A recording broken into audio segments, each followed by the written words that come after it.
Não são as coisas que nos acontecem que nos perturbam, mas a opinião que temos delas. Epicteto.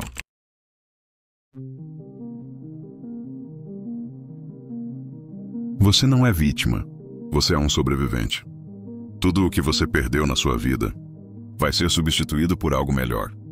Seja uma amizade, um relacionamento ou uma oportunidade. E eu não estou falando isso como uma frase bonita de autoajuda. A ciência confirma. Depois de um evento traumático, a nossa mente passa por um processo chamado reconstrução cognitiva. É como se o cérebro fosse obrigado a reescrever a própria narrativa da vida, adaptando-se para encontrar novos significados. A transformação depois da dor. Olha só, muitas pessoas acreditam que o trauma apenas destrói. Mas o que os estudos mostram é que, em grande parte dos casos, ele também reconstrói. É claro, ninguém escolhe a dor, mas depois dela, existe uma força que se acende. Quando você perde alguém, quando é rejeitado, quando uma porta se fecha, naquele momento parece o fim. Mas o que acontece dentro da mente humana é incrível. Ela começa a procurar novas rotas, novos sentidos, novos caminhos. É como uma cidade que sofreu um terremoto e foi obrigada a ser reconstruída, só que com ruas melhores, mais organizadas, mais fortes.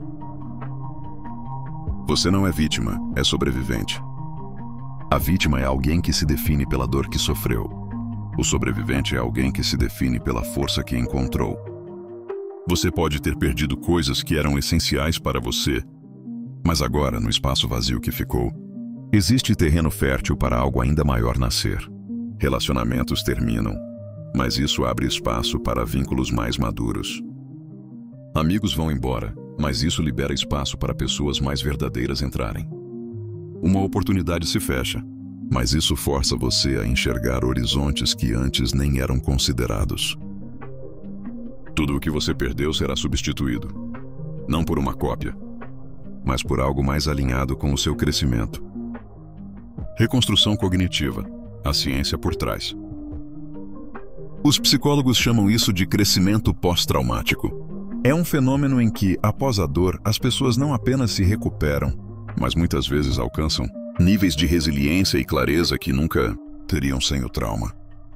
E eu sei que pode parecer contraditório. Como algo tão ruim pode me tornar melhor? Mas é porque o trauma quebra as ilusões, arranca as máscaras e deixa só o que é essencial. A partir daí você reconstrói, mais forte, mais consciente, mais verdadeiro. E é exatamente nesse ponto que você precisa entender. Você não é mais a mesma pessoa que era antes da dor. E isso é bom. O que está no caminho, se torna o caminho. Frase de Marco Aurélio. Não adianta fazer drama. A vida não para que a gente chore. Ela segue. O rio não deixa de correr porque encontrou pedras no caminho. Ele simplesmente desvia e continua. É assim que você precisa enxergar suas perdas, como parte natural do fluxo da existência. Fazer silêncio diante da dor é uma forma de respeito a si mesmo. Não é sobre gritar ao mundo o que você sofreu. É sobre aprender a crescer no silêncio, como uma semente que rompe a terra sem fazer barulho. Quanto menos você dramatiza, mais energia sobra para reconstruir.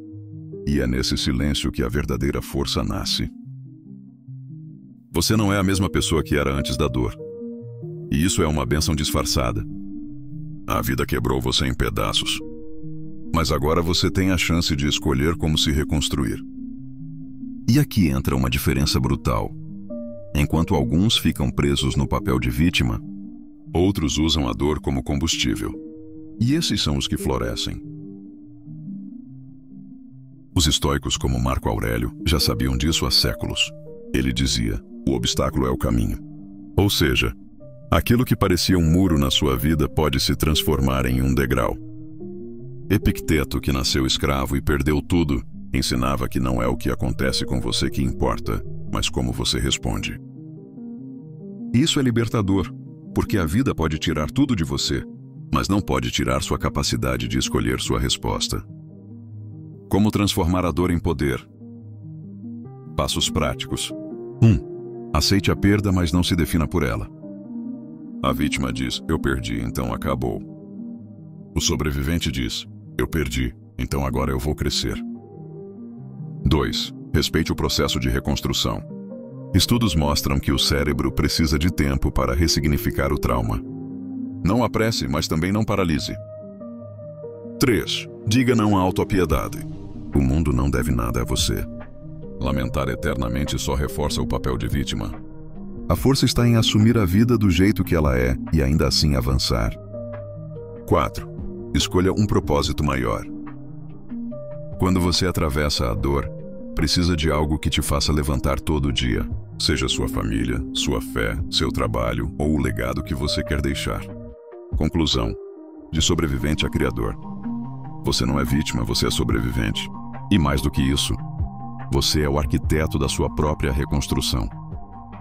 Tudo que você perdeu será substituído por algo melhor, não porque a vida é justa, mas porque você vai se tornar forte o suficiente para transformar a perda em poder. Lembre-se, o trauma não é o fim da sua história. Ele é a fundação de uma versão mais forte, mais consciente e mais resiliente de quem você é. E quando olhar para trás, você vai perceber que a dor que quase te destruiu foi exatamente o que te preparou para vencer.